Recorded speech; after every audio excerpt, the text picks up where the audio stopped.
What's up, everyone, and welcome to Shared Save the Game Media's weekly gaming discussion podcast. I am your host, Kevin, and on today's episode, we're breaking down that Nintendo Direct. We also have our predictions for the rumored PlayStation State of Play, and we're going to talk about what are our three most anticipated games for 2026 with your Patreon submission. So, before we get to that and more, going to introduce my co-host, Sam Heaney. How are you, my friend?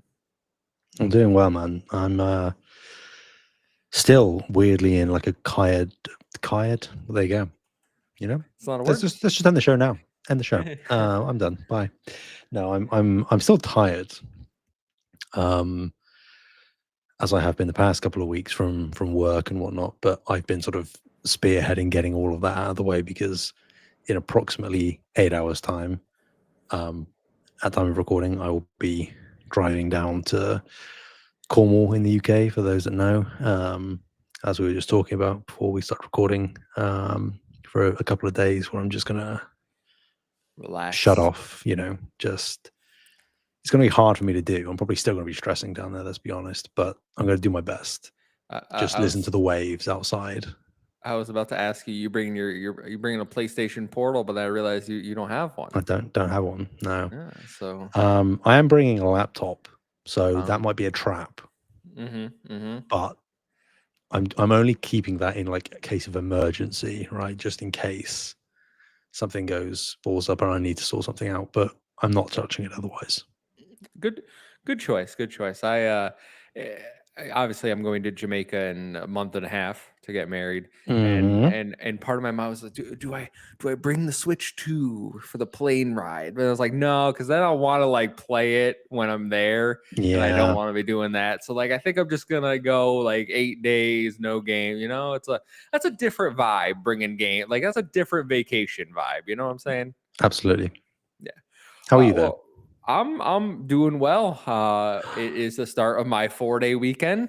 It was maybe the longest day of work in the history of all time, but we got through, and now I'm just looking forward to doing nothing but everything that I want to do this week.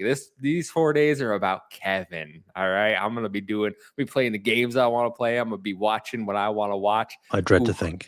Yeah, it's good. Oh yeah, boys. Oh boy. You know what they say? I can't point. The Gooners are here. Yes. I'm an Arsenal fan, everyone. All right, it's got a double meaning. You know what I'm saying? Never would have guessed. Yeah. Shout out to people hanging out with us in the chat. We got Sam Hall, we got Nissa Howard, we got Rick Davis. Shout out Rick. Him and Clint celebrated 50 episodes over on Spreading the Nerd. Everyone go check them out if you haven't already. Soaking It hanging out with us as well. He's also known to frequently host that show. But guys, why don't we talk about Shared Save? This is, of course, our weekly gaming discussion podcast. We are live every Thursday right here on youtube.com/Save the Game Media. If you can't catch us live, we post every Sunday on all audio feeds. While you're over there, please make sure to drop us that 5-star review. It does help us in those algorithms. If you want to support us even further, get early audio access to this podcast and exclusive bonus content like the monthly Q&A I just put up and the exclusive Shared Save episode that you will get each and every month. Head over to patreon.com/Save the Game Media. Choose the tier that's right for you, like our current supporters. So thank you to Savoy Prime, Sam Hall, Todd Oxtra, Alpaca Tom, Rick Davis, Silkenet, Dave Harp, David Hartwright, Lillian, the Xbox Expansion Pass, Marcus O'Neill, Brendan Myers, aka the Winter Gamer, Nikolai Knight, Fabulous Brianna, Brianna's mom, Brandon, and Black Wyver. Thank you all for your support. We appreciate each and every one of you. Speaking of Savoy Prime, there he is in the chat. Shout out. All right, Sam, that's housekeeping out of the way. So why don't we jump into what have we been playing this week? I'm going to say something, Kev. Oh no. I'm going to say that this past week might have been one of the best weeks of gaming that I've had in quite a long time. Primarily due to Borderlands 4.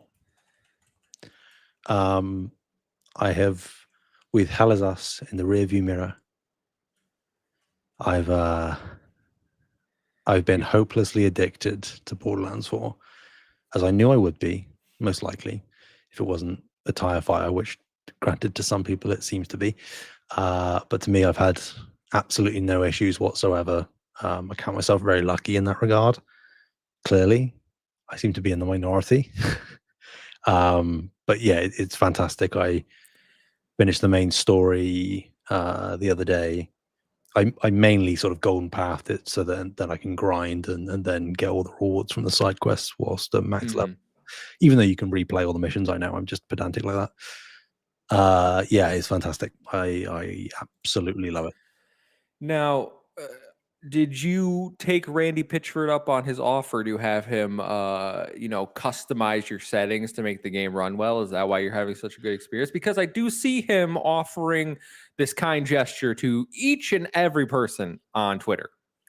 Well, yeah, I mean, I went a step further and I actually took his advice and made my own engine Wow. to run the game. So, hey, I mean, I don't know whether that shows how talented I am or how smart he is. Maybe a bit of both.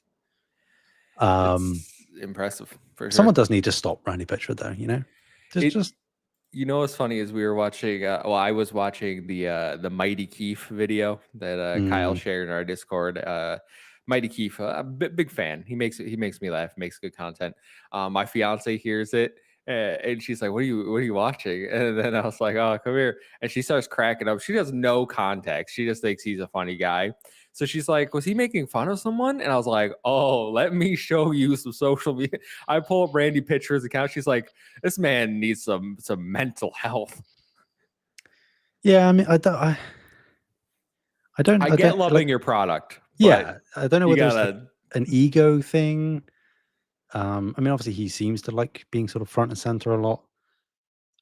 What I will say is, regardless of what he is or is not doing or saying, it is a relief, at least, that the fundamental core of Borderlands 4 is strong enough to ultimately, in the long run, overpower the nonsense that he's spouting.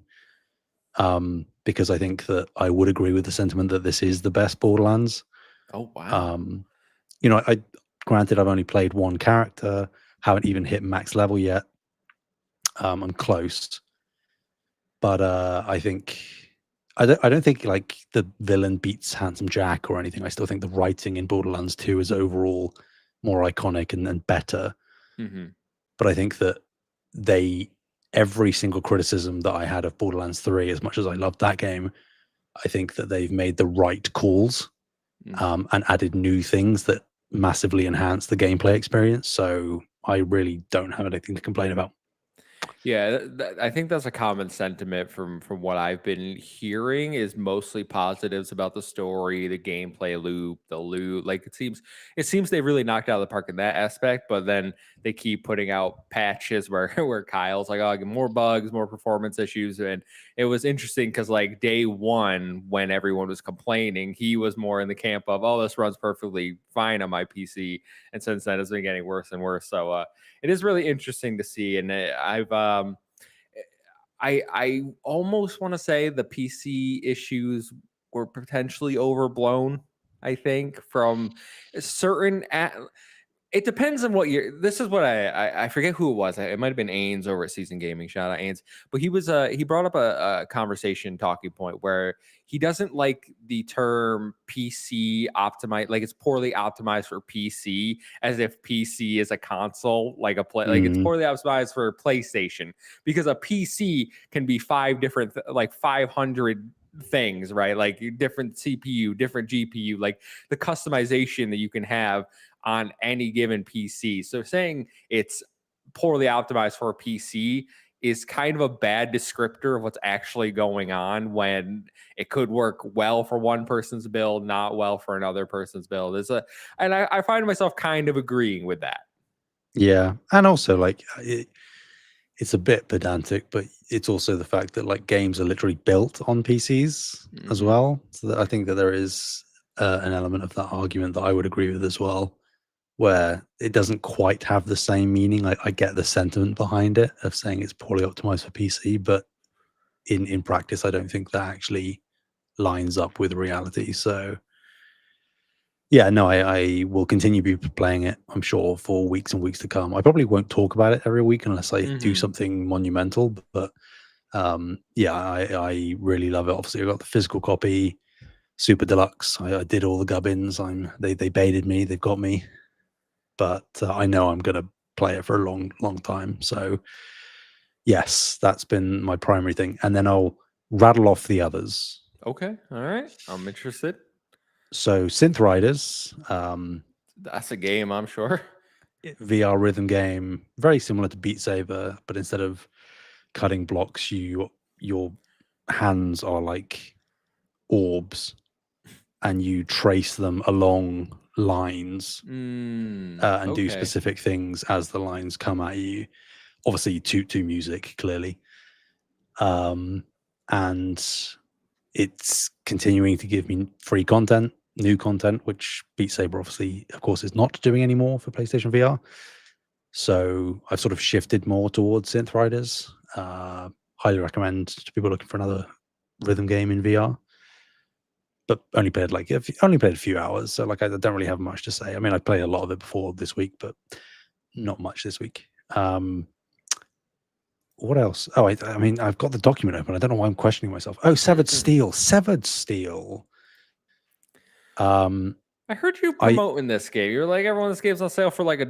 Go pick it up. And I'm like, what is it though? I think I might own it actually. yeah, so it came out quite a while ago. It's a first-person shooter that mixes Hotline Miami, Mirror's Edge, and Max Payne. Okay. It is ridiculously fast-paced. You can wall run, you can wall jump, you can flip, you can dive. There's bullet time. It's very indie, but it is very highly polished. The music is fantastic. The visuals are basic again, but incredibly compelling in my opinion.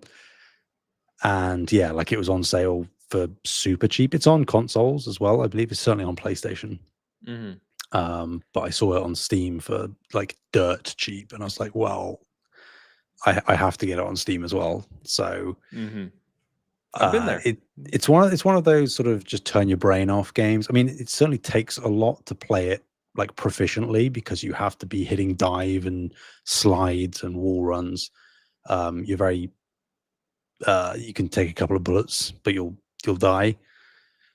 So you got to pay attention, but it is mindless fun. There's not really much of a story at all. Now, I was gonna say, is it like a linear campaign? Can you roll credits, or is it like a roguelike? Like what's? No, so it is a linear game with a beginning, middle, and end, and it's quite short.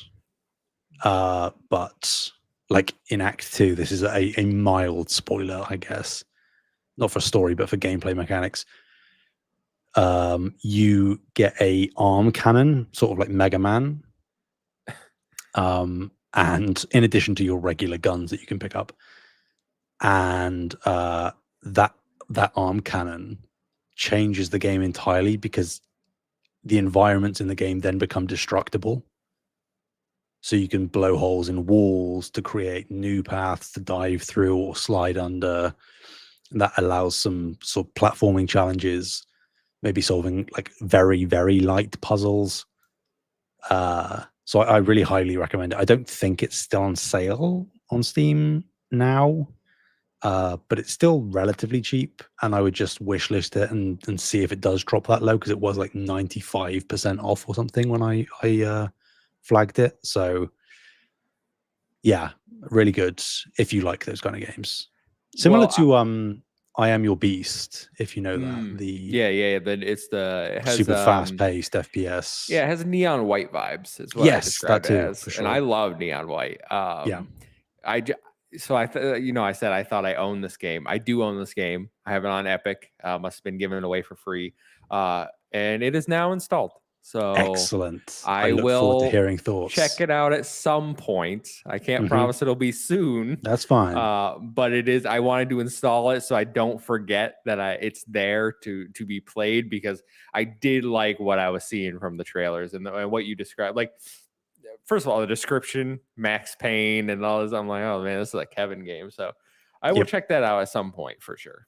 Amazing. And then the last game, which I won't say too much about because I don't want to spoil it. But it is I'm very quickly becoming a Critical Reflex fan. The indie publisher. They obviously published. They published Mouthwashing, which I will wax lyrical about at every opportunity. But they also did like Buckshot Roulette. They've recently just done No, I'm Not a Human. If you know, you know. It's like a Papers, Please thing, so that's up my alley. They did Arctic Eggs. Very weird, often horror themed games. And a game I played from them because I saw it on sale was Threshold. Yeah, yo, that's so good. It. Critical Reflex is such a good publisher. Check out Threshold. There we go. Yes. So I won't say too much about Threshold, but you essentially are to simplify it, you're a railway worker who operates at a station on the top of a mountain. And it's a bit weird, so stick with me.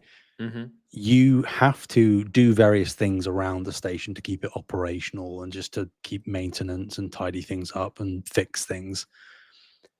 But because you're up on top of the mountain, your air is very limited. So as you move around, you'll start to lose consciousness, lose some of your vision, slow down. Interesting. Okay. And you have to bite down on capsules of air to refill and sort of replenish yourself. And you earn these capsules of air from doing the work. But you have to bite through glass, so like you keep spitting up blood more and more as you do it as you bite down on every capsule, and you have to keep this train running that's passing back and forth through the station at a certain speed, and it will start to slow down, and you've got to make it go faster again by blowing a whistle into a horn. But of course, that is expending your air, so it becomes like almost a resource management game.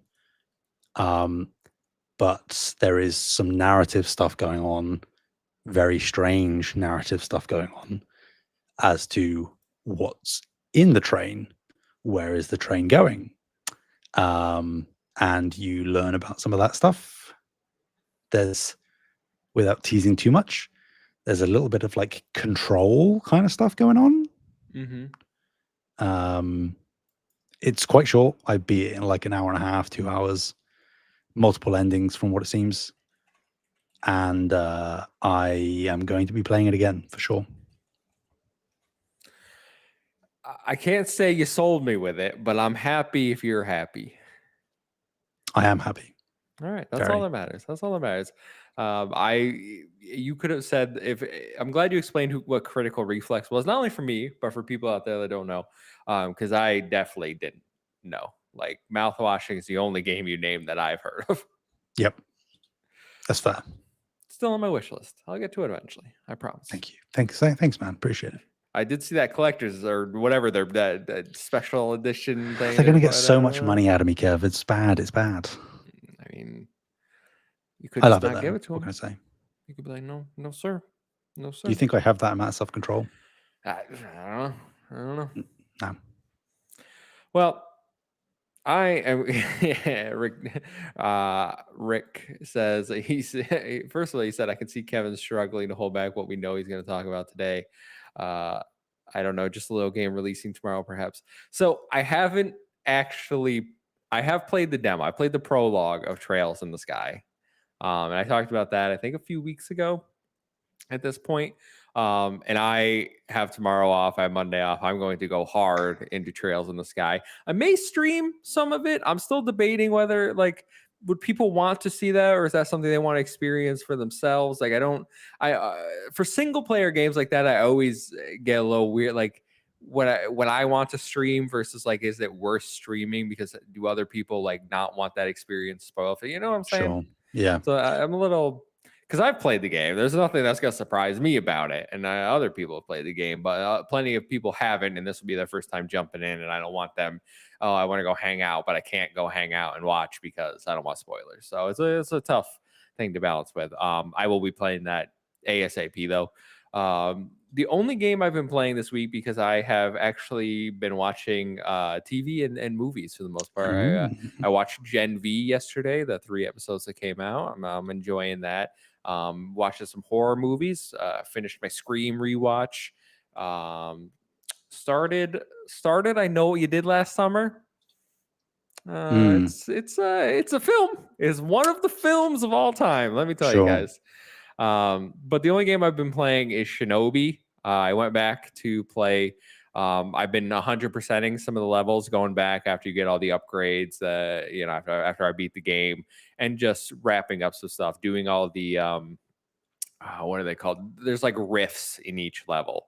And the rifts are meant to be like challenge levels, essentially. So you get transported to like the underworld, and they're kind of platforming challenges.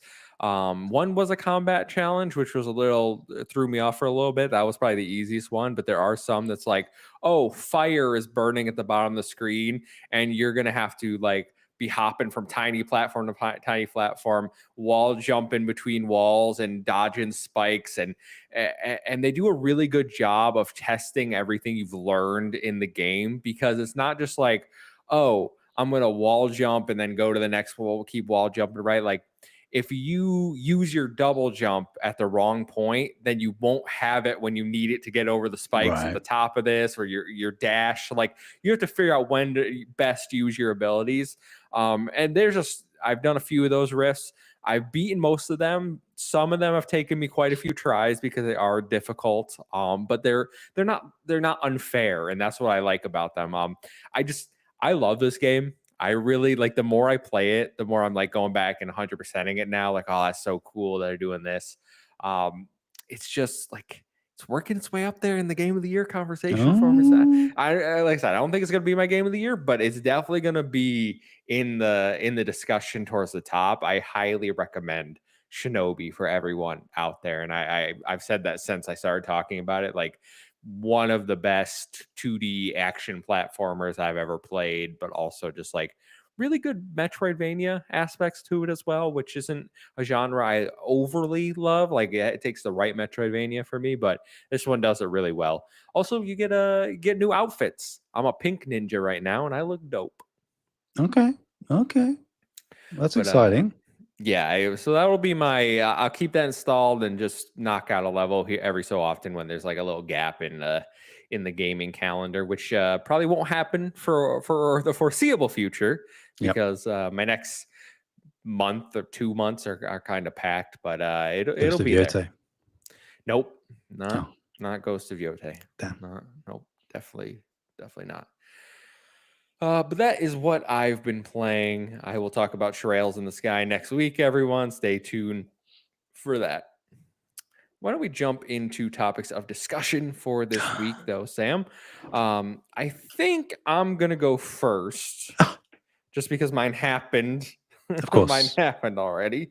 And that is the Nintendo Direct. So last week we gave our predictions about what we thought was going to happen at the Nintendo Direct. Obviously, they held the Direct the day after our podcast on Friday. It was an hour-long Direct. Did you watch the Direct, Sam? I did. What are your overall thoughts about the Nintendo Direct? I know you're not really a Nintendo guy. Sure. But like, what did you think about the presentation? Okay,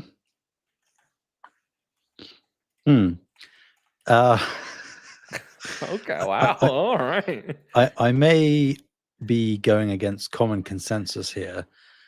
I can't say I was that impressed, really. Wow. I think that they showed a lot of stuff, which is always like a good thing, to show that there's plenty of stuff coming to the platform. I just don't know that anything that they showed.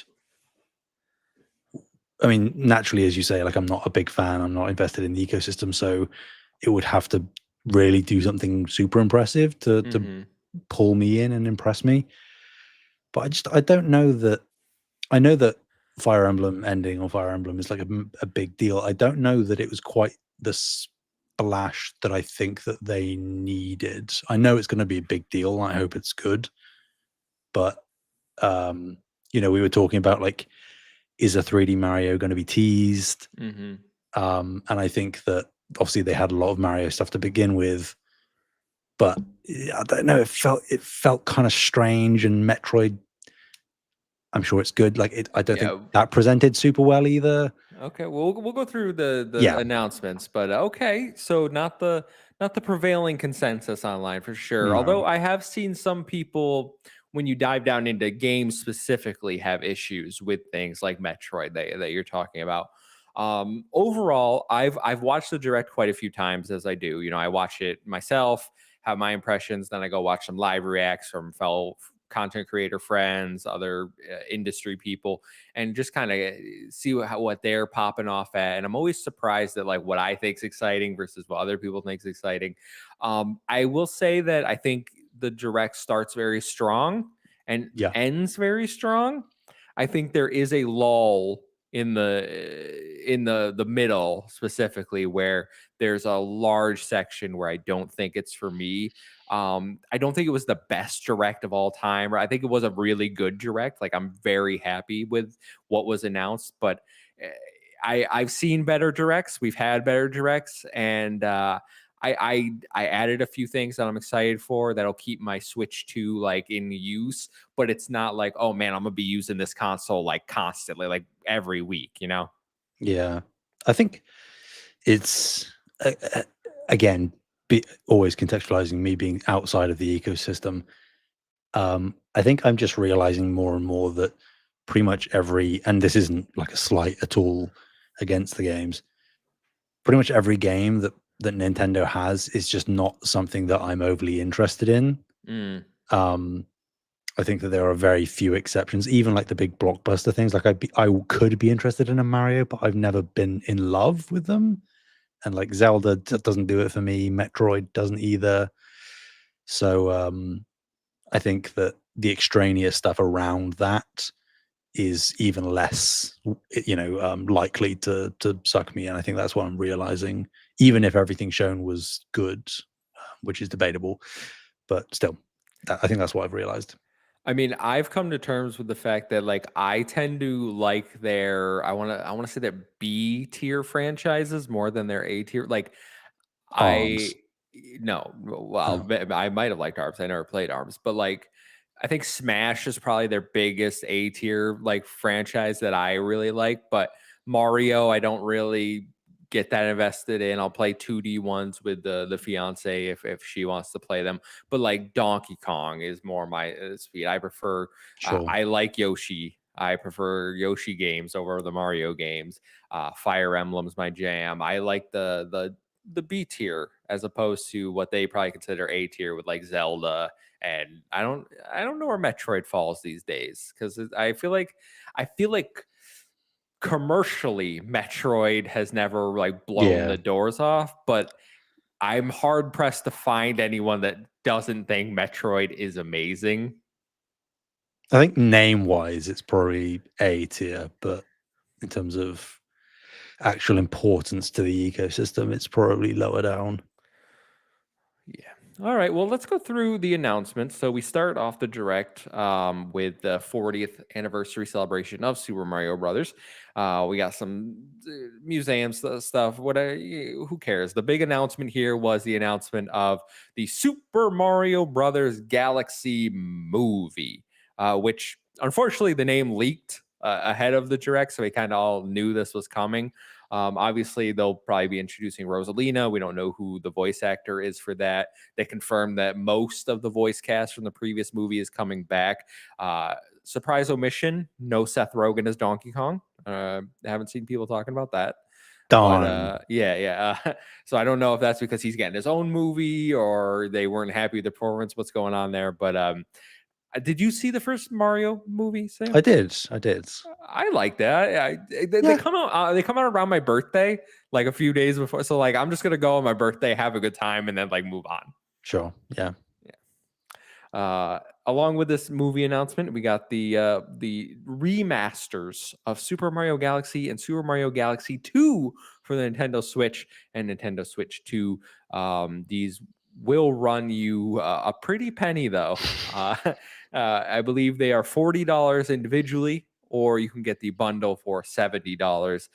There's also some new Mario and Rosalina amiibo, which I think are also $40 each, if I remember. They're bigger than normal amiibo. This not doing anything for you. No, I mean I've always heard good things about Galaxy, but you know,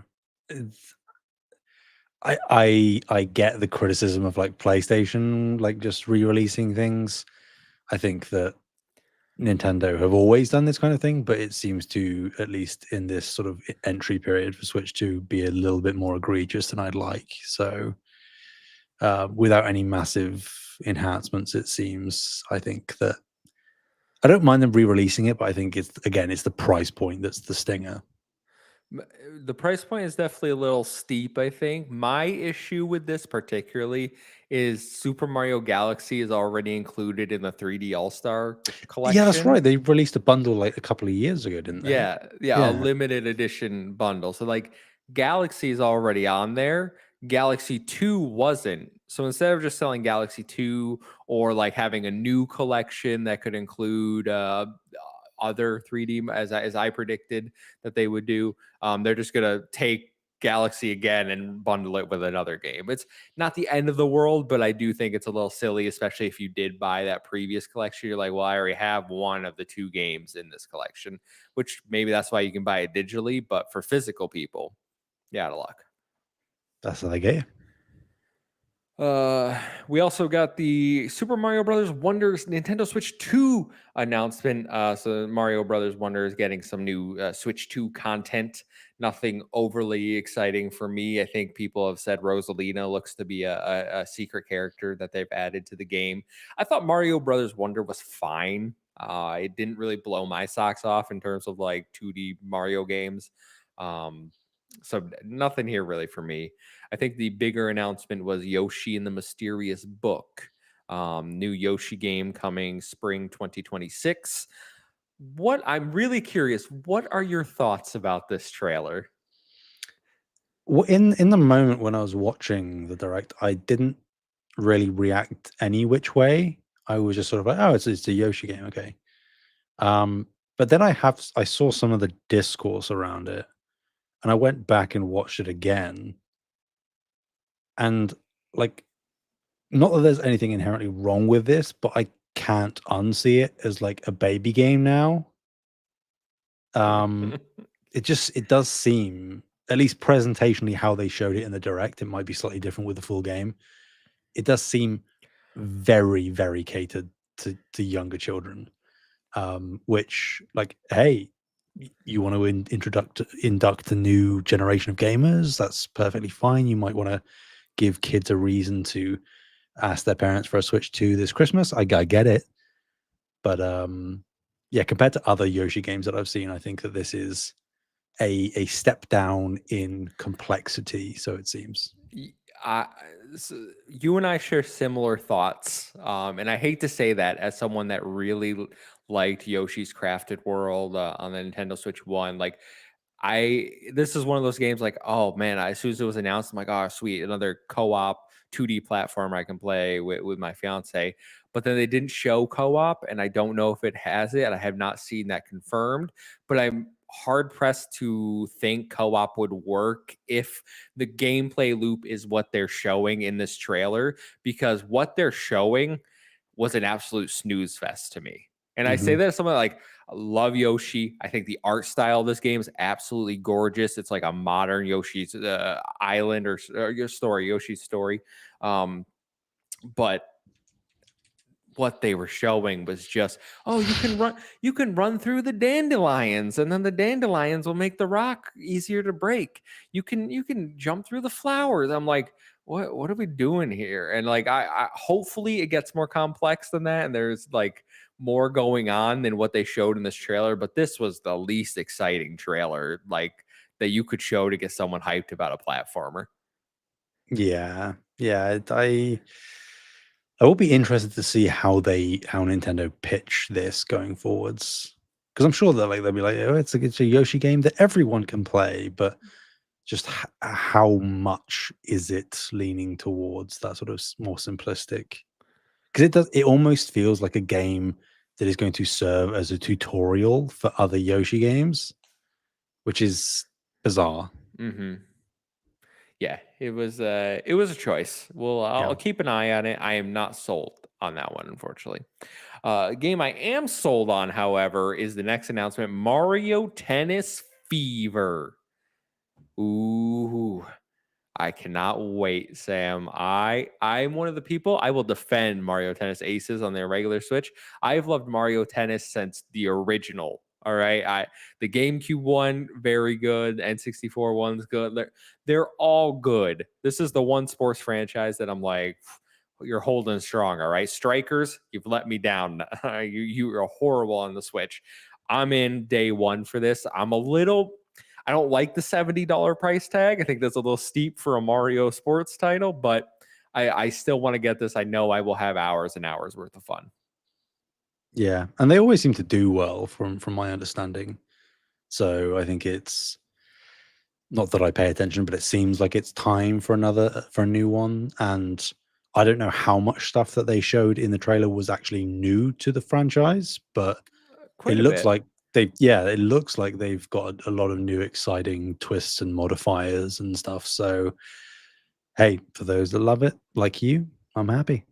Yeah, I think the roster side, 38 playable characters, is way bigger than what you had on the Switch version, which is a very limited cast. And then they have customization options. They have seems to be a full blown story adventure, which looks more fleshed out than what we had on the Switch version. So I'm excited for it. Mhm. That's coming out. What's the date on that? I think it's February something. February 12th, 2026. So only a few months away at this point.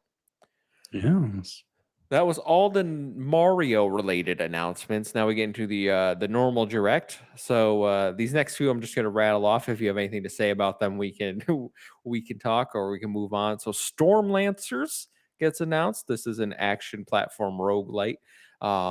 Life sim game Dinkum is out November 5th, and then you have color based shooter Popucom coming to Switch later this year. That's already out on PC.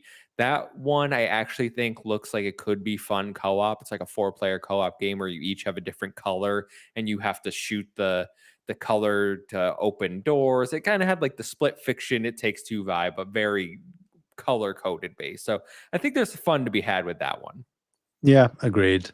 I I don't know that it's something I could see myself playing long term, but I think for like a weekend or two, it would be a lot of fun. I don't know how much longevity the game has. That's the sticking point, I think. Just get it on Steam and play in a group with us. We'll beat it and then we It's can true. move on with our lives. It's true. Tamagotchi Life, Living the Dream launches next spring. Can I just be real with you? Please. What the hell are we doing here? What is this? What is this? Nintendo, man. I've seen this game 2 times now, and I don't understand what the hell is Tamagotchi Life. It looks so bad. They have this weird, like, annoying text to speech going, and then I'm like, I just don't get it. It's clearly not a game for me. People seem to be really excited for it. The old ones go for like hundreds of dollars. I don't know if you're aware of this. So clearly there's some sort of appeal to this game, but it's not me. Yeah, I don't get it. I mean, it's like I know that the whole like me thing was a big moment for people, but I didn't realize it's got this much longevity. I think it's just it's actually kind of nightmare inducing, weirdly. Nightmare Fuel, yeah. Yeah. We'll talk about Nightmare Fuel. I just hit my monitor um, when we get to another game coming up. But yeah, no, Tamagotchi, I'm with Rick Davis in the chat, says I can't figure out why Nintendo's pushing this Tamagotchi game so hard. Ditto. I will not be surprised if this game sells millions of like has a really good attach rate. Nintendo players, they're sick people. I agree. Final Fantasy VII Remake got a release date for Switch. It's coming January 22nd, 2026. Also got its Xbox release date as well, same day. This is one that I think we both predicted that was going to happen last week. Good to see it. A little later than I expected, January of next year. I thought it would be coming this holiday. Same. So that's a little weird, but they did also confirm that the trilogy is coming to Xbox and Nintendo Switch 2. Whether that is day and date with the third, like Rebirth's going to come, then the third one's going to be on everything. Day and date remains to be seen, but it's good to get that confirmation. So I assume that means that both Remake and Rebirth will drop on those platforms next year. Yeah, I would fully expect Rebirth to come next year, unless the third one is like 2028. Yeah. Like that seems crazy to me, though. I can't see it being that far away. No, I think it's 2027 latest. I mean, I don't think it's next year either. So that would make it. I mean, they've said that they're on like good dev time and that it's going well. So I was thinking 2027, like end this generation with like the wrapping up the trilogy. Yeah, I could see that. I really wonder what Rebirth is going to look like on the Nintendo Switch 2, because I was, I was playing on the performance on PS5, getting that Vaseline cloud face. So. Yeah. Rick Davis, we need to do a Rebirth revisit show sometime. Remind me when maybe in the lead up to the third game coming out, we can sit down and we'll just recap, remake, Rebirth, get hyped. I think that would be a fun experience. Just need to play Queen's Blood again. Let's do it. Why have they not put out a standalone Queen's Blood game? I don't know, Kevin. I thought that was good, like for sure, like an easy, like you see the success of like I'll pay $10-15 for Queen's Blood. Yeah. Easy. If it's not in development right now, I don't know what's going on at Square. Yeah, I don't know. We also got some more third-party announcements. Mortal Kombat Legacy Collection's out on October 30th, and Linked Banner of Spark got shadow dropped. And I'm struggling to remember what Linked is, and the Mortal Kombat one. Good to see it's coming to Switch. Sure. Oh, Sam Hall says, "Got to get to bed. Have a good one. Thanks for hanging out, Sam. Sleep well." Hades 2 finally got a release date. The 1.0 is dropping September 25th, a mere week from recording this podcast. They gave you a nice 2-week notice. That means Silksong and Hades 2 dropping in the same month here in 2026. It is exclusive to PC and Switch 2 for the time being, however, though. So everyone looking to play Hades 2 on their Xbox or PlayStation, you're going to be waiting a little while longer. Disgusting. That cutscene, the cinematics, sick. Stunning. Yeah. I was like, I don't even like this game, but I wish I liked it, because, man, respectfully. You know what I'm saying? I know. Yeah. Ooh, all right. So everybody look forward to Hades 2. You a Hades guy, Sam? Yeah, I mean, I didn't like go super hard on Hades 1, but I finished it. But I didn't, what I usually do with those kind of games, where I just have to like habitually unlock everything. Mm-hmm. Didn't quite get that deep into it, but I enjoyed it, and I haven't touched Hades 2 in early access. So when it comes to PlayStation, I will absolutely pick it up. But yeah, I don't know that it's like top tier for me as everyone says it is, but I think it's still a very good roguelite. Yeah, the roguelite, I just can't. It takes a very special game for me to like roguelikes. But the art, everything about it is visually, like, I recognize the quality that is there. Kirby Air Riders is getting some amiibo and another direct. For some reason, they have to have some special game mode. I'm thinking a single player type of like World of Light, Smash Brothers style thing that they had for this game. Otherwise, I don't know what really dictates the necessity for another direct about this. Do you know what's going to happen? You're like halfway through a Grand Prix in Kirby Air Riders, right? Yeah. And you like your arch nemesis one of the AI riders. They just knock you off your star, and Kirby falls down, lands on the ground. Right? And he's Okay. Yeah. Kirby, and then Kirby gets up, and it becomes a 3D platformer. That would be amazing. I would pre-order today. And that might make me get a Switch too. Do it, Sakurai. Make it happen. I don't think he's gonna do that, but I don't think so either. yeah. So these amiibo are $50. But you can swap them out. You can take the little dudes out of the stars and put them in the other one. Yeah, it's not $50 worth. I'm sorry. Okay. Hyrule Warriors: Age of Imprisonment got a release date. This is the Dynasty Warriors Tears of the Kingdom spin-off, coming November 6th, 2025. Not my style. I'm not a Zelda guy. I'm here. If this was a Fire Emblem Warriors, I'm in. All right. I got nothing against warrior games. All right. Those can be fun. Just, I don't really care about this, but exciting. Another one off the docket for them. Sure. You know what wasn't here that I thought was very interesting? That Splatoon game that apparently is supposed to come this year, but they didn't date it here, so doubt. Next up, Dragon Quest VII is getting a remake called Dragon Quest VII Reimagined. It's not an HD 2D game. It's a full 3D remake, and it's out February 5th, 2026. You're not a JRPG guy, so this probably doesn't do much for you, right? No, I mean, I have played a couple of Dragon Quest. Don't ask me which ones. Played them back on the PS2. This might have been one of them. It may well have been. It didn't ring any bells, but then I did play them when I was maybe like 7. I did actually like what I played, but I was like woefully out of my depth. Like I just didn't understand what anything did at that stage in my life. Dragon Quest has always been something that's like interested me on the periphery, where like I could see it being one of the few sort of JRPG series that I could get into, because I quite like the aesthetic. Akira Toriyama. Yep. Yeah, exactly. So like that does speak to me.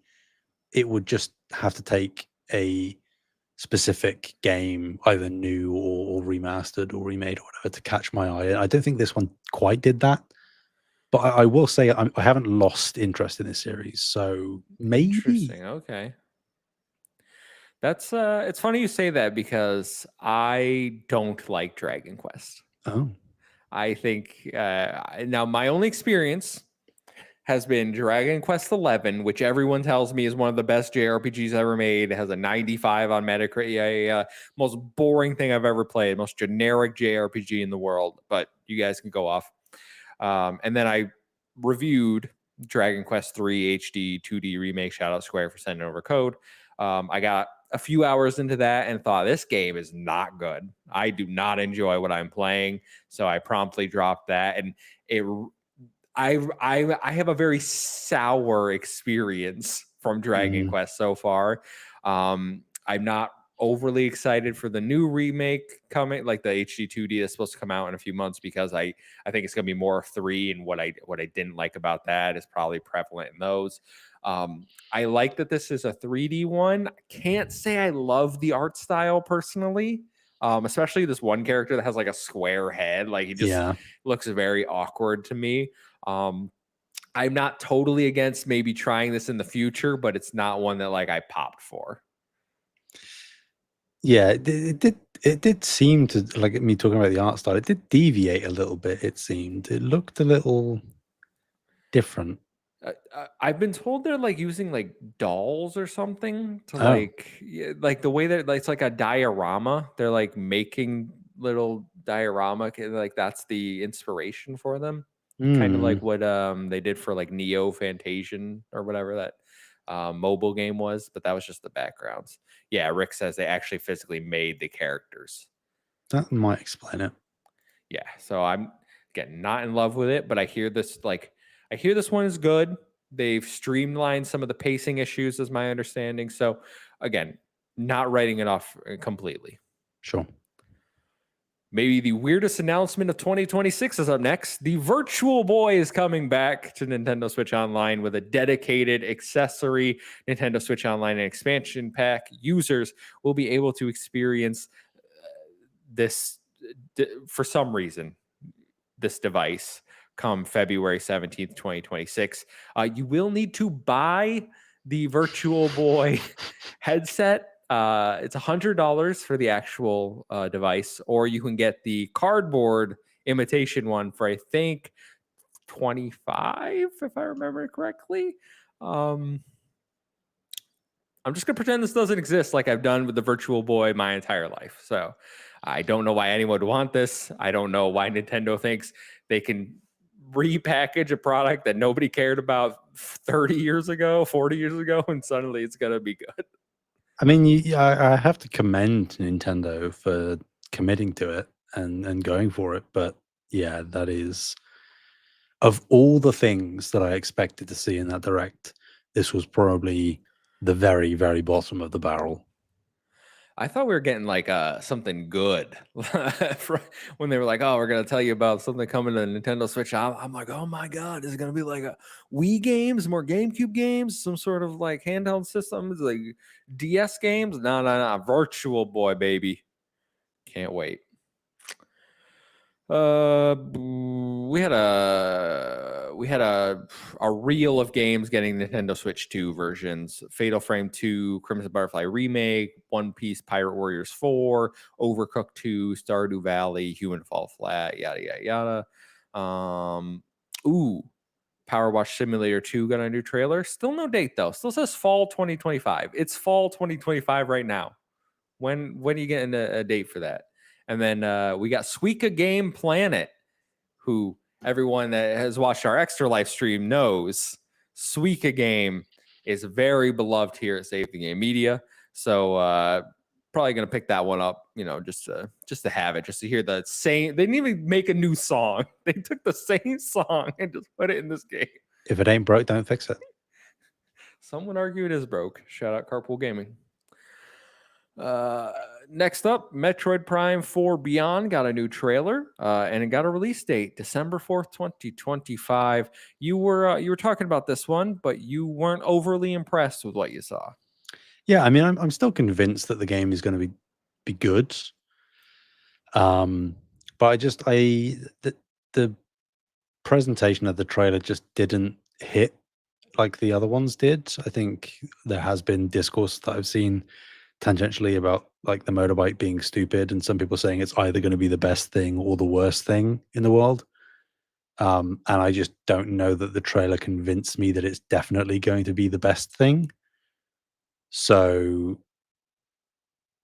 I haven't lost faith in like my fantasy pick, for example. But for what is, again, what we're talking about, like, is it a prime time, like major IP? Maybe not, but like there's a massive lineage there, and a lot of people know Metroid just by name recognition. It doesn't seem like they're pushing it super hard. And for how anticipated this game is, that does weird me a little bit. What's interesting to me is the December 4th release date, because that takes it out of contention for this year's Game Awards, which everyone like, oh, Metro Prime 4, they were already hyped it up and going to be a Game of the Year contender, right? If it is of the quality that the previous Metroid Prime games were at. I think the bike has really thrown people for a loop. You're either okay with it. I see some people concerned that it's an open world setting. I see some people say, well, maybe it's just like you ride the bike between the linear levels and it's more of a linear experience. We'll have to wait and see on that unless they have more to show about it in like a dedicated direct. I didn't feel strongly either way. I thought it was weird because I was like, is this Metroid Prime or is this some weird like Metroid racing game? That was my initial thought. But like once you get off the bike, it looks like classic Metroid Prime. It looks like fantastic first person shooting. So I still think this game is going to do well, but I'm really interested to see how people feel about these gameplay evolutions, the new features they're putting in the Metroid Prime series. Agreed. Donkey Kong Bonanza got a DLC drop. DK Island came along with a new game mode called Emerald Rush. It is out now, and it costs $20 for what I hear is not worth it. Not a very compelling roguelike game mode. And the island is kind of just aesthetic. It's not really like the other ones where you have like things to do on it. It's just to house this DLC. So I'm good. I'm good. A weird miss in what seemed like it could have been a home run. Yeah, I don't. I'm.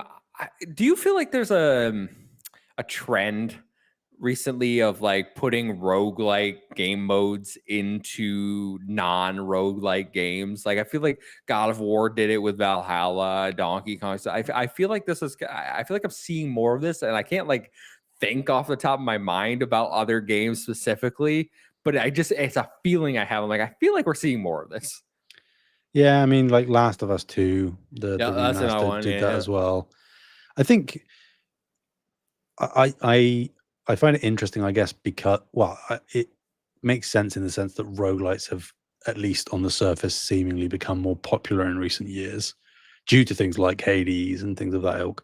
But also, like, I think the one personally that does escape the sort of confusion is controversially what God of War did, but that's because it is actually very, very narrative heavy, that DLC. Which obviously Last of Us isn't, and this Donkey Kong isn't. There are certain expectations, I guess, from game to game, but yeah, it is strange because, like, at least with God of War and even Last of Us, I guess you can argue that they are combat centric games, Mm-hmm. and to my understanding, that isn't what Donkey Kong is. No, and even this game mode is really just smash and get crystals and try to get Yeah, like the score. so I struggle to see what it is outside of trend hopping. Yeah, It's a shame because I think like Donkey Kong Island, like everyone who played the main game was expecting to eventually go there, I think, and they just never knew. yeah. So it is what it is. Next up, Nightmare Fuel, a Pokemon game starring Ditto called Pokemon Pokopia. It is out next year on Nintendo Switch 2. It is basically like Stardew Valley, Minecraft, Animal Crossing, but like Pokemon. The Ditto becomes a deformed human being and then makes friends with the other Pokemon and then has them do chores. And you like build houses and build gardens and all this. And I'm just like, this game looks horrible. I see so much hype for it online, and I know I'm not the cozy gamer, but God, I cannot believe people didn't immediately, as soon as they saw this Ditto, say, no, thank you. I will pass. I mean, it is very disturbing, and I don't think it presented super well. I think that, like, mechanically, depending on what they do, it could be quite interesting if, because Ditto can shapeshift. Like, if you can transform into the different Pokemon that you've gathered, and they give you different abilities to then use in your exploration or crafting or whatever, that could be interesting. Like, if you want to dig out a hole in the ground, you could turn into like a Diglett and sort of like design your island a little bit and dig a hole, and then you could fill it with water as a Blastoise or something. Like, I think there are interesting gameplay elements there. In the same way, like, not that I played it obviously, but like Echoes of Wisdom, Zelda, like using the different items in the environment. I think that there is something there that could be interesting, but they didn't show that, so I'm not even sure if that is going to be part of the game. But I'm otherwise, why would you have it be a Ditto? The Ditto is very confusing. I see Nissa in the chat saying that they're excited for this. It looks fun. And I totally like, there's so many people on my timeline saying the same thing. So, like, this is clearly a me issue. Like, it's not my type of game. It's not my type of like art style. It's not what I'm looking for Pokemon. I don't like these cozy experiences, but I recognize this is probably going to sell really well and people are going to love it. If you're into cozy games, which I know you are, Nissa, I think you will like this game. Like if you get a Switch 2, I think you will have fun with this. I think there's a lot here to like.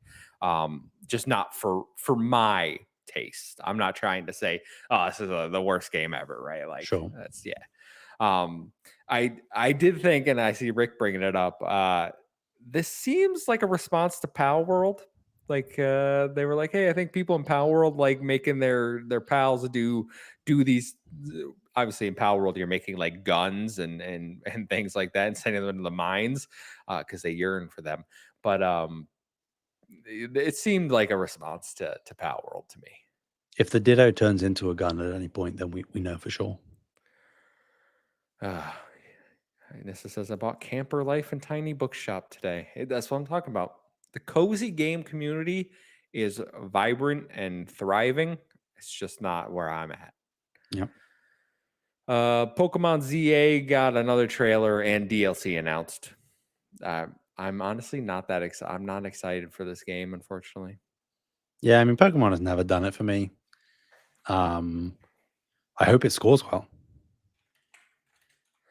I need those fantasy points, you know. I'm thinking Outside like of that, I don't care. I'm thinking like a 73. Yeah, see, you keep saying that, but I don't believe you. Who's to say? Don't manifest that stuff. I know you want to win, but like, there's no need. I already got this wrapped up. You're so far behind at this point. You're so so far behind. Trails in the Sky sitting at 91. 91. Okay. Dynasty Warrior Origins and other games are coming to Switch too. You got another sizzle reel here, including Resident Evil Requiem launching day and date alongside every other version of the game, and you'll get Switch 2 ports of Resident Evil 7 and Resident Evil Village, which had cloud versions before, but now you're getting native versions. Hooray! And then we ended with the final announcement, Fire Emblem Fortune's Weave coming 2026. I've watched this trailer about 17 times, analyzing a lot of it. It is a follow-up to Fire Emblem Three Houses, which I maintain is the best game on Nintendo Switch. I absolutely love it. I put like 600 hours into it, constant replays, and I don't do that, Sam. That's not me. But I absolutely adore Fire Emblem Three Houses. Engage was a massive step back for me in terms of the Fire Emblem gameplay formula, even though the battles were tougher and the actual maps were probably better, but everything else was a major step back. So I'm looking forward to this seemingly being the sequel to Three Houses. Seems we have 4 protagonists, 4 routes. If the like I've examined this trailer extensively, I think I would bet money that that's where they're going with it. I'm happy for those that are super excited. But I have seen that like consensus is that on the surface it does appear to be a return to form, because I'd heard that Engage, not that I have any context, that Engage was, as you say, sort of like not a massive like disappointment necessarily, but just not what people were looking for following on from Three Houses. So yeah, I hope it's great. Yeah, that's a day one for me. I gotta saving up money. I will be there. I might take the day off work. Who knows? But that is it for the Nintendo Direct, everyone. Like I said, pretty good, but nothing amazing. I think a lot of people were expecting Animal Crossing, and I'm much happier we got Fire Emblem. If you say so. All right, Sam, why don't we jump into your topic for this week? I'm going to let you introduce that. Yeah, well, it seems that our hopes maybe of a showcase have once again been dashed, because you think we would have heard about it by now, unless, of course, it's happening on Friday next week, in which case it could be announced a week ahead of time and be announced today on Friday. But that's obviously not going to happen. So it's going to be a state of play, but rumor suggests that it's going to be potentially a far more first party stacked state of play than we've seen before. Not getting hopes too high, but see 1 or 2 things at the very least. So just put our feelers out. We've said plenty of times already over the episodes that we've done so far that there's a lot that PlayStation can show. But now that we are sort of on the cusp of not only the announcement of the show, but the show itself, I said 3 predictions each, and just see what we think is going to be there. Yeah, so I'm expecting. I don't think they're going to announce it tomorrow on a Friday. I do expect them to announce it maybe Monday and then get like a Wednesday state of play. That seems like something PlayStation does a lot of. I mean, I could even see them Tuesday and be like, tune in tomorrow at like I think, 5 p.m., yeah, right? I feel like they've done that before. I'm hoping it's Wednesday or Friday next week because Tuesday and Thursday, obviously we have this show Thursday, but like I have trainings and like I will be busy at work and like I want to be able to see this because it has been so hyped up by leaks and or I shouldn't say leaks, but speculation of what is going to be there. Like even though this is branded a state of play, most likely, I still think that this has the potential to be a really good show. So I want to watch it live. I want to get that excitement. So I'm hoping this is a Wednesday state of play. yep. I think it will be. I think that that's typically how they've liked to do these things. Outside of like the branded sponsored third party state of plays, they typically land midweek. So I think that that will be the same. Uh, who wants to go first? It's my topic, but would you like to go first, or shall I go first? Yeah, sure. I'll go first. Okay, I'll hit you with my first prediction. ready? So I think this is what I call like a kind of what we did for our Gamescom one, where I kind of was like, oh, safe bet, like what I kind of Sure. went along those lines without the titling, but I think Marathon gets Mm. re-revealed and it's coming March 2026. I think they're going to give Bungie as much time as possible to polish this game, get it up to snuff. They still said it's coming this fiscal quarter, though. So I think March is the latest they can release it and still meet that obligation, though. So for me, they're going to push it right to the wire, give them as much development time as possible. But hopefully, they show better than what they have before. Like, do they show, hey, we've changed the art style a little bit, we've improved AI, we've improved gameplay elements? Like, they really need to showcase what they've improved to get people more excited. Maybe announce a new open beta test coming in the next couple of weeks or months or something to drum up interest. Because as it stands, I don't think Marathon's in a place to succeed. Yeah, it's hard to know what is going to happen with Marathon and just sort of where it sits. I think that that's reasonable, though. They said that they would talk this fall. So like if they're going to do it, it would like reasonably be a state of play. I don't think that they'd want to do Marathon at like the Game Awards. That would be a bit bold. Not sure how well that would go down. So if not here, where? Unless Bungie just do like their own separate events, maybe, because they are prone to do that. Time will tell, though. The thing with us, like their own event though, like do they have enough interest that people are gonna tune in to a hey, we're putting on a marathon specific? Like you'll get the Bungie diehards, but in terms of It's general true. consumers, I think they have such a negative aura about them right now that they might be better off showing this at some place that has a bunch of other announcements around it. Yeah, that is true. I think that putting Marathon on a bigger stage that's going to like guaranteed have more eyes on it actually does make a lot of sense. And also, like, not to be harsh to Marathon, but maybe like cushioning it amongst lots of other games that are going to drum up a lot of hype might detract from potential criticism or hate that Marathon will naturally draw from people, Mhm. warranted or otherwise. So I wouldn't be surprised if we see it.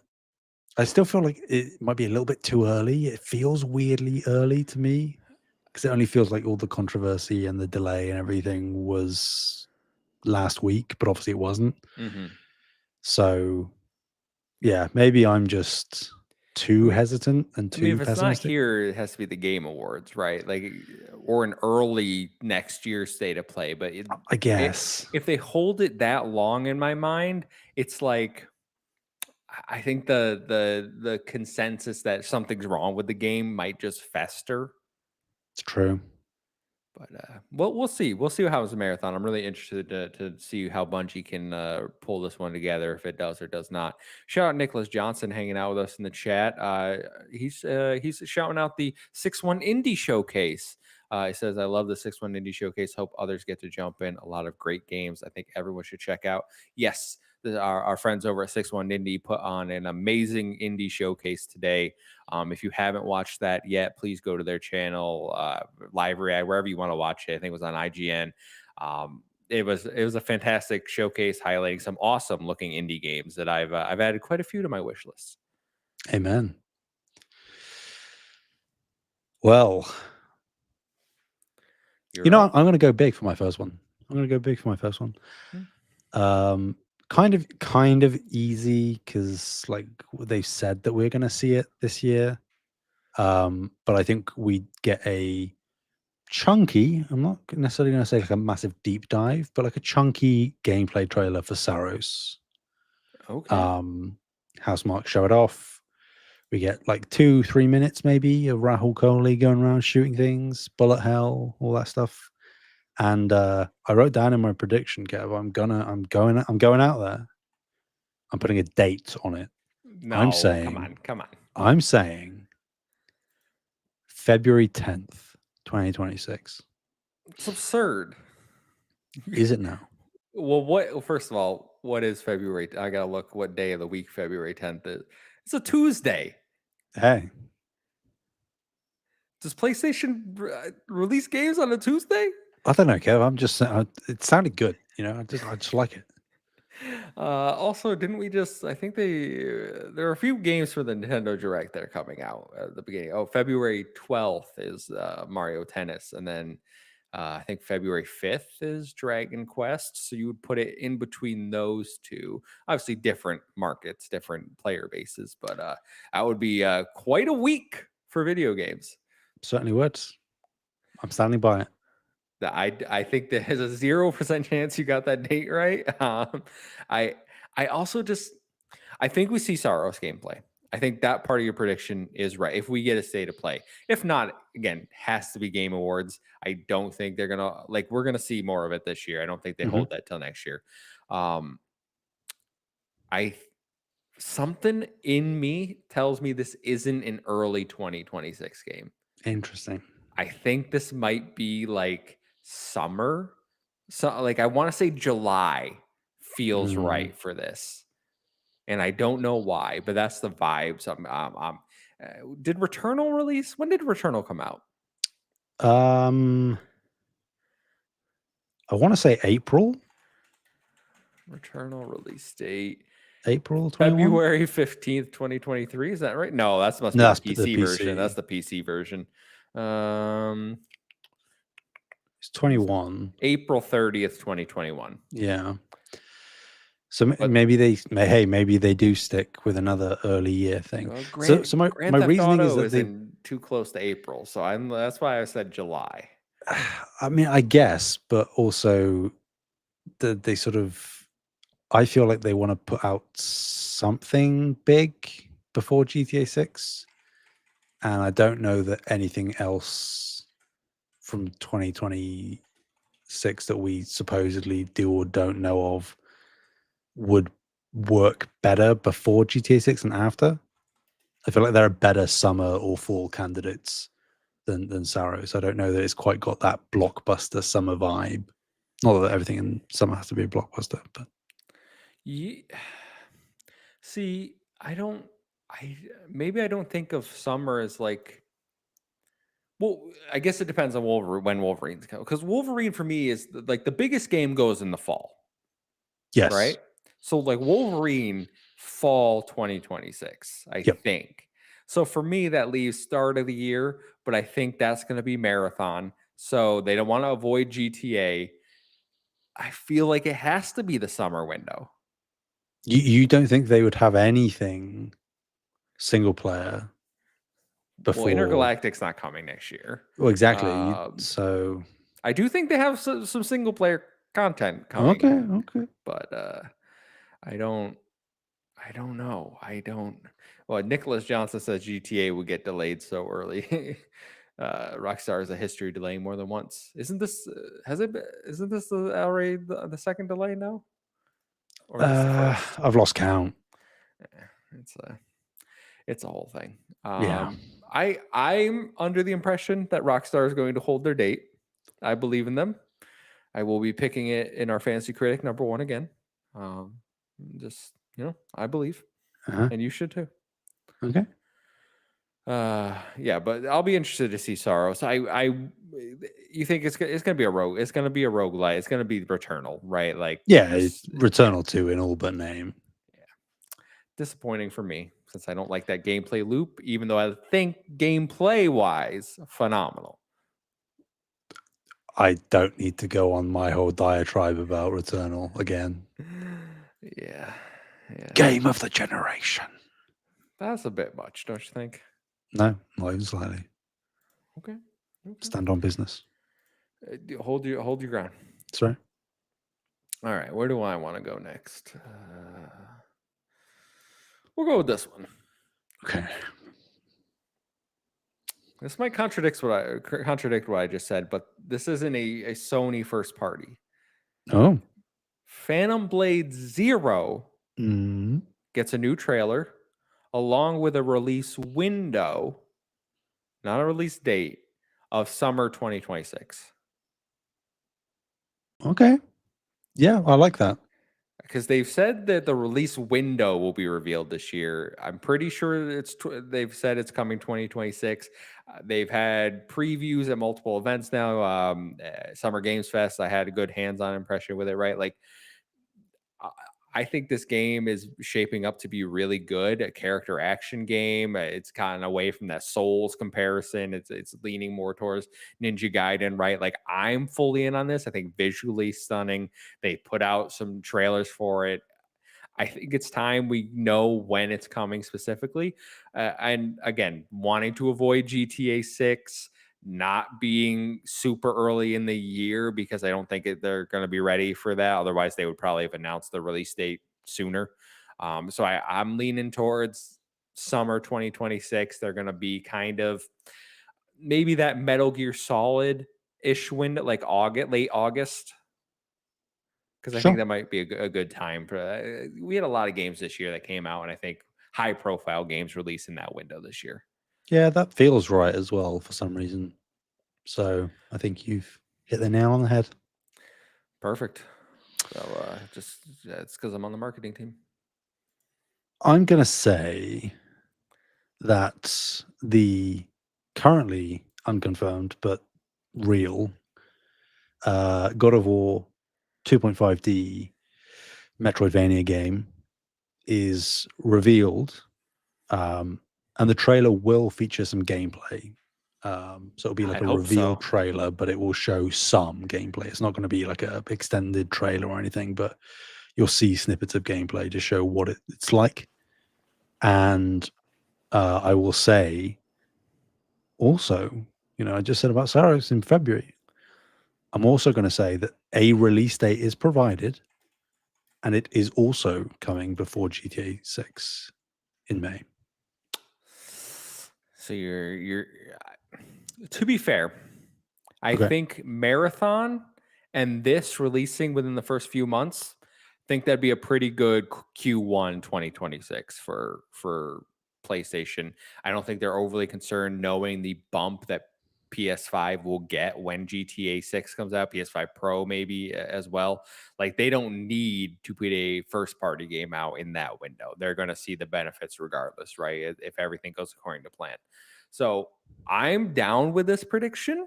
I think that this was rumored for this year initially, right? And then it was pushed. So I can see this one being further along in development, pretty close, and a release date maybe January. Everyone's kind of coming back from vacation. That feels a little too soon. So like maybe end of February would be good for this one. Sure. Yeah. I mean, I think as well, the reason that I would be willing to say that, like in my predictions, that Saros and this would release before GTA 6 is that this 2.5D thing, by all indications, isn't being done at Santa Monica. like it's an external team, so it's technically not first party. Obviously, it's first party IP, but made by a third party partner studio. Mm-hmm.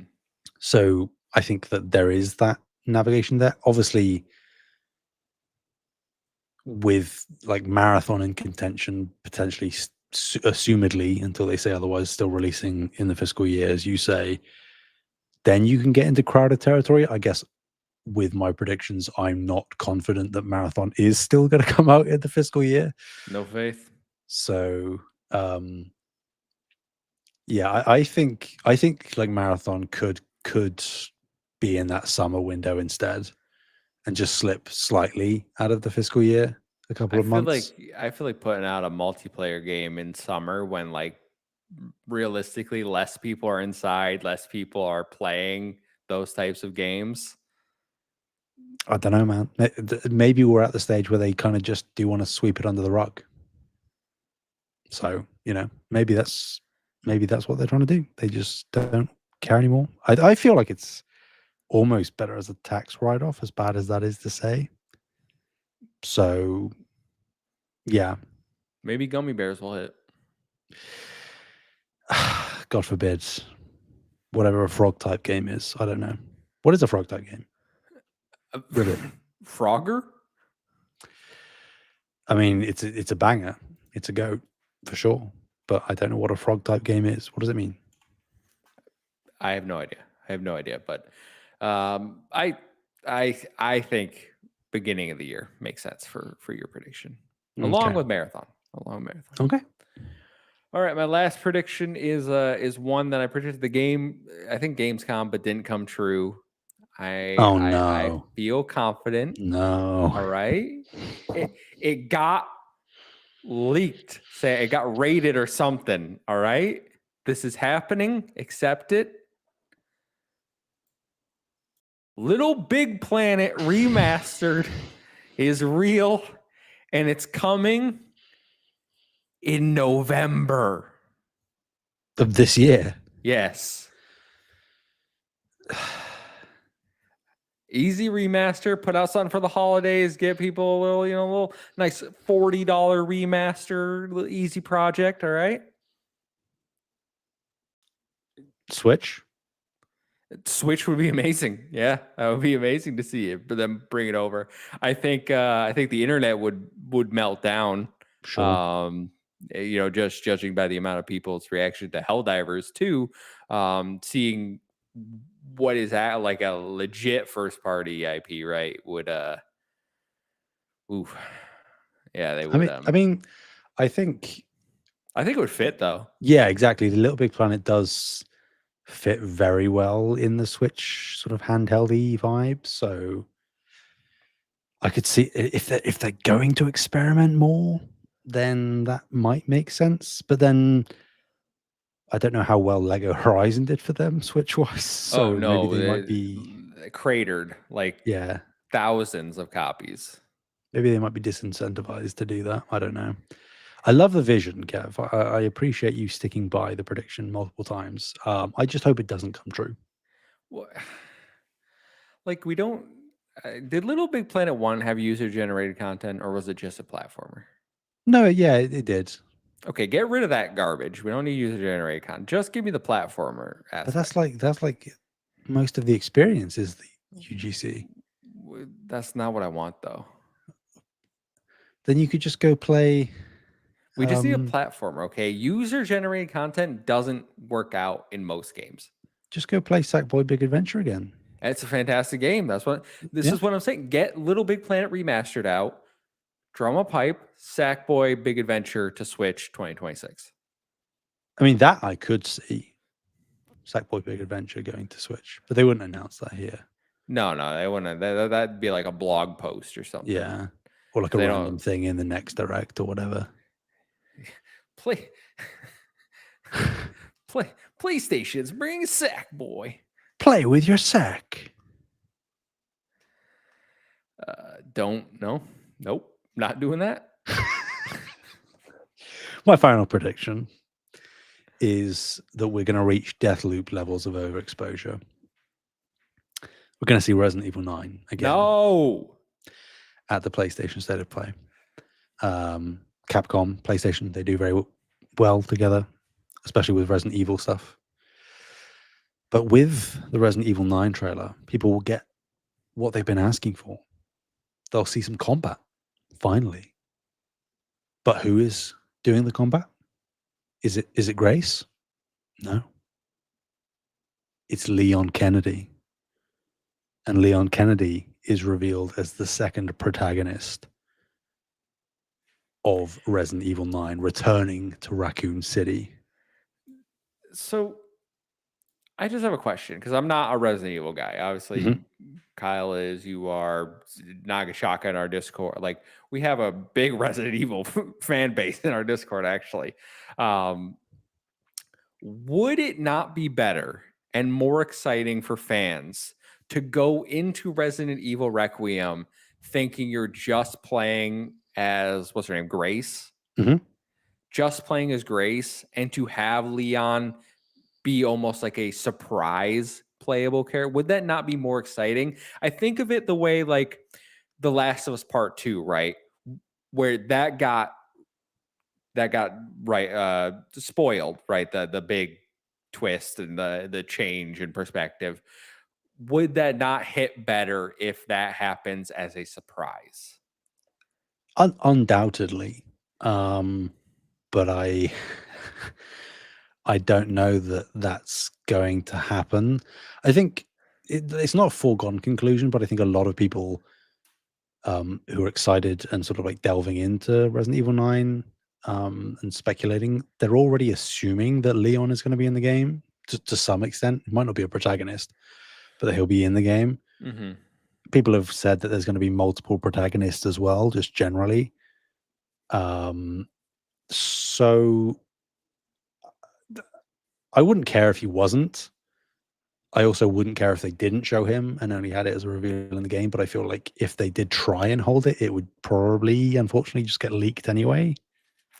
So I feel like if they own it, and there has been a consensus of like, why aren't they showing combat for Resident Evil 9? Like, we've had multiple trailers and it's just been people walking around in the dark, and it's like, that's cool, but Resident Evil is about shooting guns and stuff at the end of the day. So I think doing that alongside, like, at the very least, if not a full reveal, a tease that Leon is in the game, I think that's what we're going to see. So do you think Grace is gonna have combat though, right? Like, she's not just going to be like a walking simulator. I mean, it could be where it's segmented. I feel like that would be dumb, where it's segmented up, where like Leon is the combat and Grace is the survival horror. You know, they could do that. That would work. I don't like that idea at all. I think it might be, in a way, like what you said about Last of Us Part 2, where they are both playable characters, shall we say, in Last of Us Part 2 are capable of combat, but they have like different tool sets.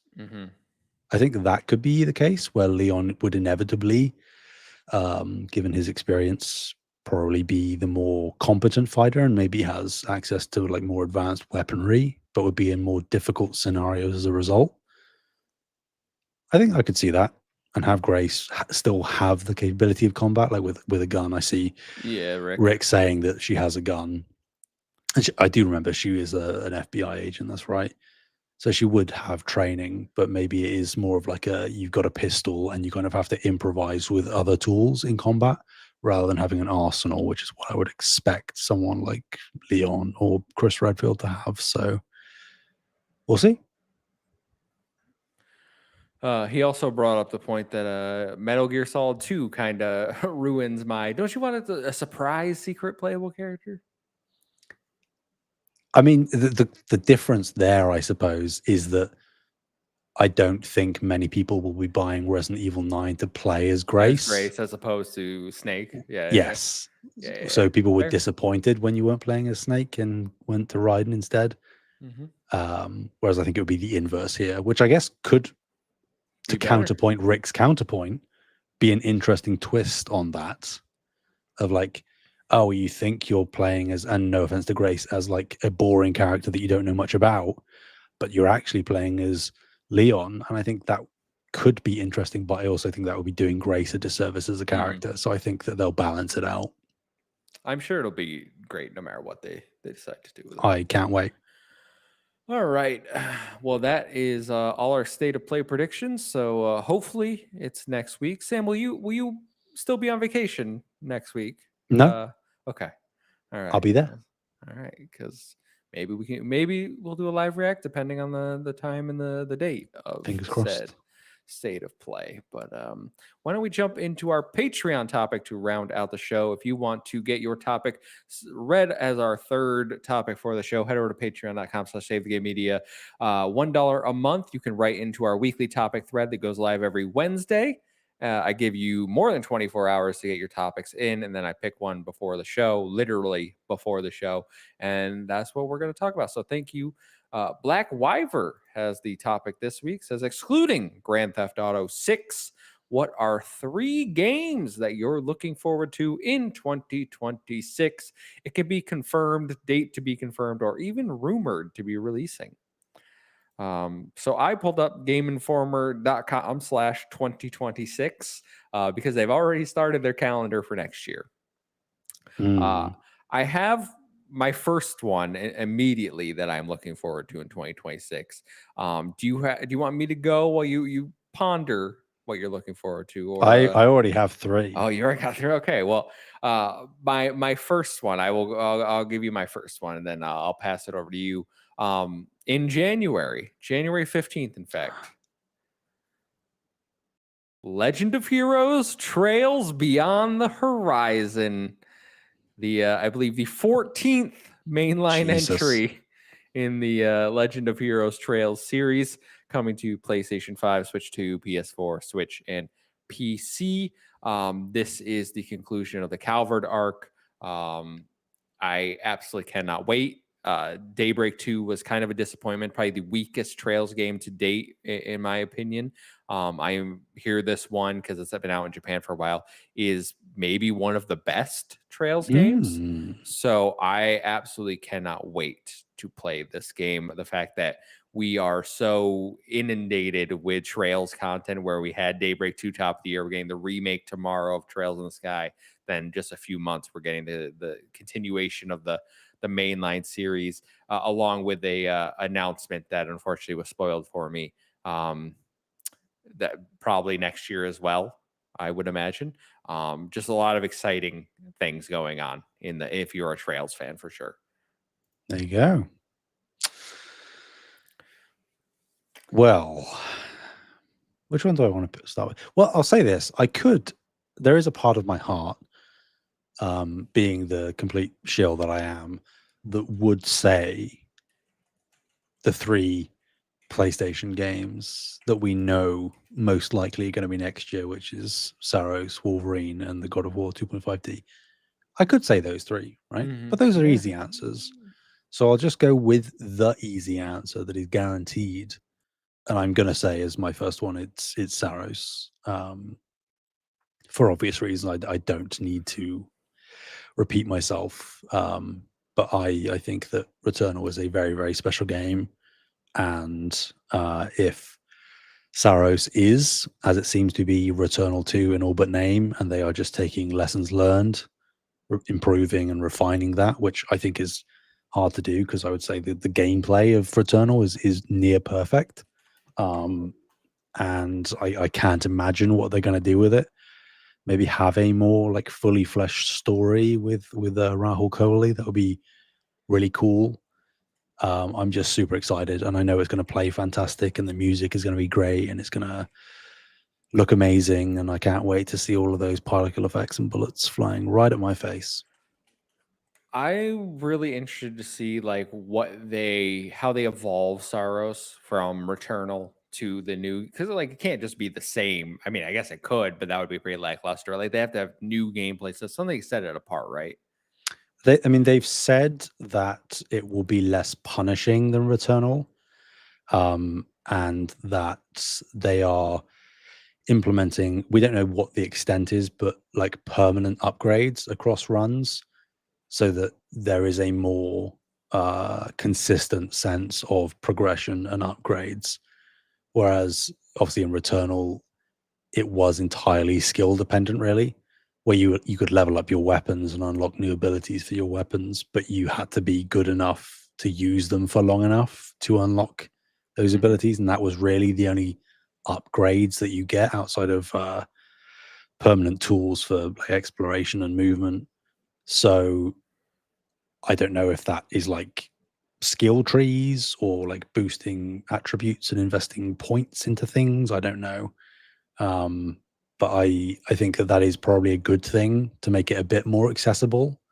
Because Returnal, I love what it is. I appreciate how unforgiving it is, but I think that for it to be as successful as possible, it does need to have a bit wider of a reach. So, for sure. I don't know what else we can say about Saros that we haven't already said. Just excited to see more of it. Excited to see, because I love Raul Cooley. I've been a big fan since his iZombie days. Let me tell you. No, iZombie, fantastic show. One of the best. To each their own. It's so I'm more of a good. Midnight Mass guy. So guy. It's okay. So I have a list of 11-ish games that I'm already looking forward to in 2026. Some of them not going to make my most anticipated, like Bubsy 40 and Halloween. Like those are peripheral games. I think I'm going to go with Tides of Annihilation. I have been intrigued since we saw the reveal of this trailer. Again, another, I don't know if you want to call it character action game, but action RPG, whatever you want to call it, right? This game, visually stunning. I think the voice acting was a little iffy in the trailer, but time to fix that. But just what we saw of the combat, the uniqueness that they've described in the blog of almost making it feel like a co-op experience when a single player experience. I think this game looks so good. It's scheduled for 2026. Whether it hits that or not remains to be seen, but I can't wait. I'm super excited for this one. Yeah, it's got a lot of, it's got some sort of Devil May Cry. It's got a little bit of Shadow of the Colossus. Yeah, climbing those big freaks. I love the sort of decrepit, like Victorian kind of setting. There's like steampunk stuff going on in there. I'm cautiously optimistic because it gives me slight hesitation when I see so much cool stuff. I'm like, is this going to end up being like a Stellar Blade, which was fantastic? Or is it going to be, and this is no slight either, is it going to be more of like a Lost Soul Aside? Yeah, I knew you were going to say that. And which I think it's a fine fair in its own right. I think it's a fair concern because it's clearly a AA project, right? Yeah, it's like pretty sort of visually flourishy, not necessarily super visually impressive. I mean, it showed well in the trailer, no doubt, but in gameplay and motion, how does it feel? What is the actual gameplay loop? I think that has me a little concerned, but if the gameplay matches the presentation, which I hope it does, then I think we are looking at like something real special. I hope so, because it is coming to everything, so it'll be on all platforms, and I think there's the potential here to be a sleeper hit that a lot of people aren't expecting to really wow them. Kind of, I wouldn't say Stellar Blade, like Stellar Blade, I think we all expected to be good. I don't know if people expected to be like low mid 80s as it was, but if we can get that out of this, then I think they're sitting pretty. Like good sales, good reception would set them up nice for a sequel or whatever they want to do next. Agreed. So could it said, will the voice acting be as good as Lost Soul Aside? We can only hope. You got to play the games in the language of the country they were made in. All right, that's the key. Or get good voice actors, but not everybody can do that. So, okay. So my next one is one that I don't know whether I'm stealing your third pick from you. Oh Kev, no! But I have to say it. Don't do it! Don't do it! Resonance of Plague Tale Legacy. How'd you know that was going to be at number 3? I was saying, I was like, I could just feel it. yeah, I had a whole speech like, oh, people have forgotten this game was even announced. Yeah. Me and you have expressed our love of Plague Tale, both games, but especially Requiem, I must say. And not what I was expecting for the next Plague Tale game, but I loved Requiem. And I like the character. It's Sophia, right? The character? Yes. Yeah. I really liked her. And if this is going in a slightly more stealth combat, well, I guess technically Plague Tale was stealth combat, but you know what I mean. I'm interested. I cautiously optimistic, I would say, because I don't know that it's necessarily what I was expecting. And by expecting, you could attach wanting from a Plague Tale game, but also considering how Requiem concluded, I guess it would have made sense, at least in the interim, to do something spin-off that could continue the story in some way. But I think this is a prequel. Yes, this is a prequel. This is about Sophia before she, like, basically how she came to prominence before Amicia meets her in Requiem. I obviously want a Plague Tale 3, like, full stop. Like, I want Same. them to somehow continue, whether I don't know that if they continue Amicia's story, I'd be completely okay with that, because I think Charlotte McBurney is a fantastic actress who unfortunately seems to not be getting much work in the games industry these days. I've listened to some interviews for her, and she's like auditioning but not getting anything. The last thing I think she really had was she was young Jill in Final Fantasy 16. So like that's a smaller part, but she hasn't had like the success I think her performance probably deserved, coming off of Requiem, where I think she was one of the best actresses of the year. Yeah. But Sophia, voiced by Anna Demetru, I believe. I don't know how to say her last name, but she streams on Twitch constantly. I don't know if anybody here has ever watched her. She is very charismatic. She's fun, and she genuinely also, just like Charlotte, loves the Plague Tale series. Like, they played through it together. She did a whole stream reacting to this game announcement, and she's so happy that like this character gets to continue. So like, just the passion of the people involved, along with me being such a big fan, has me so excited to just be in this world again. And I doubt it's going to be anything to do with rats and all that, but like, they're taking it in a different direction, more mythological, it seems, which didn't know if I would expect that from a Plague Tale. But I guess it's not outside the realm of possibilities, because we have already introduced things like, oh, well, this boy can control millions of rats. Is it really that unrealistic that like a minotaur would exist somewhere in the world? Like, probably not. But I'm excited to play this game, see the combat, see if is it full action? Is there stealth components? Like, we need more of it. I don't know. This is probably going to be like a later 2026 game, I would imagine, right? Just because we've seen so little of it. Yeah, I would assume so. I could see this being something that like pops up again at the Game Awards, maybe. That'd be great. I think that is probably a relatively safe bet. But yeah, like, I mean, one of us was going to bring it up. So I was going to bring it up. I beat you to the punch. Yeah. Well, I guess I'll go with for my third one. I guess I will go with Fable. It was I was debating. And you took my last one as Did well. I? Did I really? Look at that. Yeah. So I obviously I had a list here of other ones. Fire Emblem, I've already talked about my excitement for, but we talked about that earlier in the show, so I kind of wanted to highlight something that we hadn't talked about already this episode, because honestly, Fire Emblem is probably top 3 most anticipated. But Fable is a game I've been waiting for at this point will be 8 years. I am a huge original Fable fan. Fable The Lost Chapters, I think, is one of the best like expansions, if you want to call it that, to a game, especially back then.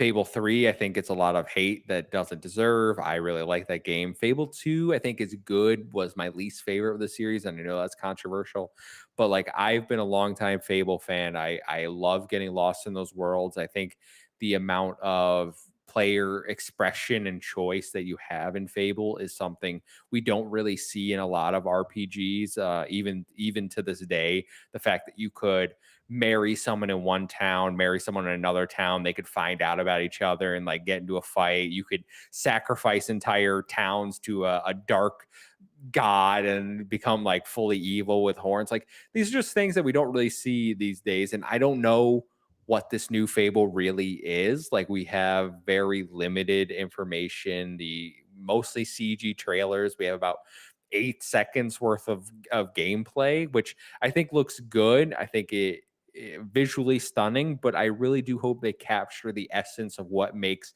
Fable Fable. And I'm sure we'll see more of it developer direct at the beginning of the year, probably. But if they don't capture the original trilogy and like the things you can do in that, I might end up disappointed, but I'm going to play it day one. I'm going to be there. I'm going to show my support. I just really hope it hits for me the way I want it to. Yeah. I mean, there were plenty of other picks that I could have made, but I think Fable is the game next year that intrigues me the most, for all the reasons that you stated. I'm not a massive Fable guy. I enjoyed what I've played of the old ones, but I think obviously it's been a long time coming. I think they've been, as you said, a little bit cagey about the game, in terms of like properly showing it off. I don't think we've really seen, outside of humor and setting, I don't think we've seen any of the real like gameplay mechanics that sort of define Fable in terms of its choices. Well, we haven't seen anything choice related yet.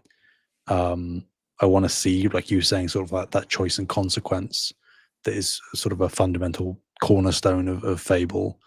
They've got the humor nailed, which is great, and it looks fantastic. But I also think, like, not to get into it, but it's also not a make or break, but like a real proving point for Playground, where if this doesn't pan out, which I hope it does pan out, but if it doesn't pan out, I think they'll obviously just be relegated back to Horizon, which we don't want, as fun as Horizon is. So I think that because of how long it's been gestating, and the other sort of long gestating projects that have been cancelled recently, I think that Fable coming out next year, being delayed out of this year, sort of, they've remained committed to it, and they've shown us little dribbles of stuff. I want them to have a blowout at the developer direct, as you said, and I want the game to be like masterpiece level. Like this is one of the best things that Xbox has put out in several years, and to kick off a new era really of Fable, because I think that it does have the power to be one of their biggest IP. And I just hope that it lives up to that. So I'm excited to find out exactly what it is and how it does. And if it hits, it could spearhead what could potentially be a huge year for Xbox. Fable, Forza Horizon 6, which will undoubtedly be of high quality. A Halo remake is undoubtedly coming next year, right? Gears of War E-Day. Like you have your four pillars of Xbox apparently all dropping next year. If they all come out, like I know that's the combo meal, right? That everyone's used to, but they are big IPs, especially Forza these days, where it's shown even on other platforms to have such massive success. If you can extend that to those other, like, does Fable come out on PS5? Does it? I think Gears people already suspect, but like I think Fable should be day and date on PlayStation. Give this game the best chance possible to reach a wide audience, succeed, sell well, be critically acclaimed. Because like I don't want Fable to come out be something we talk about for a few days and then don't talk about for the rest of the year.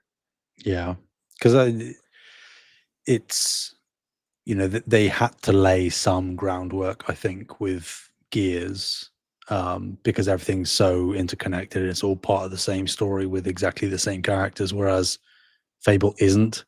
And obviously, this is like acting as a reboot that's completely detached, which I'm sure it will have like winks and nods to long-standing fans of the franchise, no doubt. But it's an entry point for everyone, even if you love the IP. So I would be surprised if it didn't launch day and date. I could see a world where it doesn't, because there have been some games even this year that have surprised me that they aren't day and date on everything. I was surprised South of Midnight is still locked on Xbox. Yeah, and even upcoming stuff, like I was surprised when they announced Keeper, and that's not on Switch or PS5.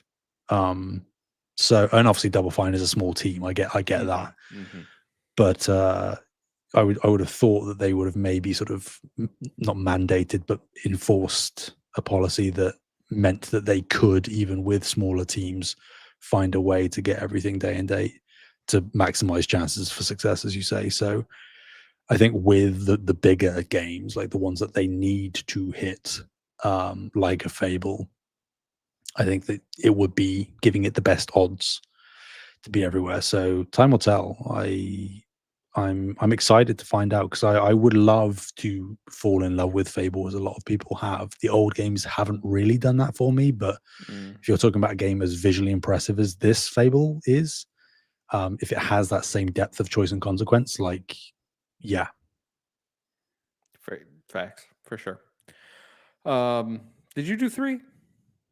I did Saros, Resonance, and Fable. But we had the same. We switched our thirds were each other's. Okay. Minds think alike. All right. Well, that will do it for the show then, everyone. Thanks for hanging out. The chat has been great tonight. Love seeing you guys hanging out for an exceptionally long show.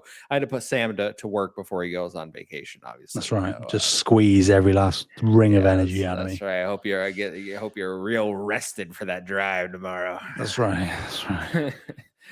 Sam, you want to let everyone know where they can find you in the meantime, my friend?